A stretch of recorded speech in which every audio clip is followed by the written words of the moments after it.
Hey, this is my first Flat Earth related video, so please bear with me. Uh, Flat Earth is becoming a bit of a has become a bit of a phenomenon on the internet, starting sometime last year around April or so, well, on YouTube primarily.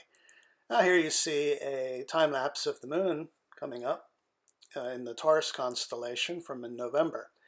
Now there are two claims made of the moon. One, that it is a light and not a three-dimensional body. So here I have a sequence of photographs of the moon that I've taken myself. Look at the shadows and the craters. Use the pause if you have to. Um, it's clearly a rock, a world. So I devised an experiment for the other claim, which is that the moon chills with its Okay, light. what you're looking at here is the setup for the moonlight experiment. This is sensor A, this is sensor B, and I have a clear cup for control, as in case there's a breeze or something, and a cup covered in aluminum foil to provide shade. So basically, and a USB port to send data to the computer for logging purposes, so that it'll be very easy to see what, if anything, happens. The basic protocol is allow the temperature sensors to reach a stable ambient temperature. And the 22nd is supposed to be clear, although right now it's overcast, so I don't know. But the protocol is one sensor gets covered with the clear cup, and the other sensor gets covered with the aluminum cup and is therefore in shade. We let them sit for a while, reach an equilibrium, and then pull them both off. Then we let them reach an equilibrium again and pull a swap. And this should be able to establish what effect light has on the sensors. Okay, I did a calibration test here. Just tossed it in the freezer and recorded it as it warmed up afterwards. And here it is set up in the sunlight to do a control experiment. And as you can see, there is good sunlight to work with, light cloud cover.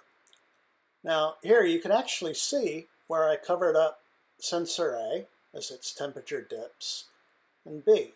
And here you can see the difference as they cross the zero line. Very distinct. And now it's a look for the moon.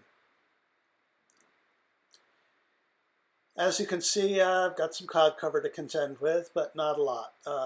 The moon was, you can see stars.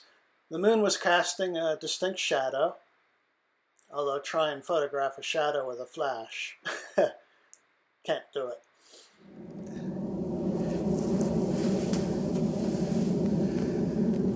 Okay, hello moon. It is 2114, February 22nd, Philadelphia time. As you can see, there is a bit of haze. I can show you how hazy it is. Let's pull out.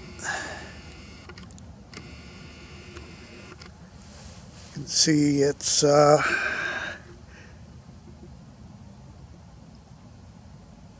bit hazier than one would like for this type of experiment, but rain is scheduled for the next 3 days.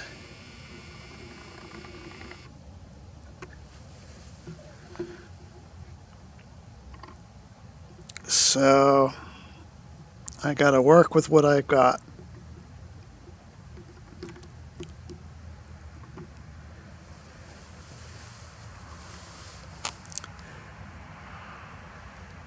Anyway, Anyway,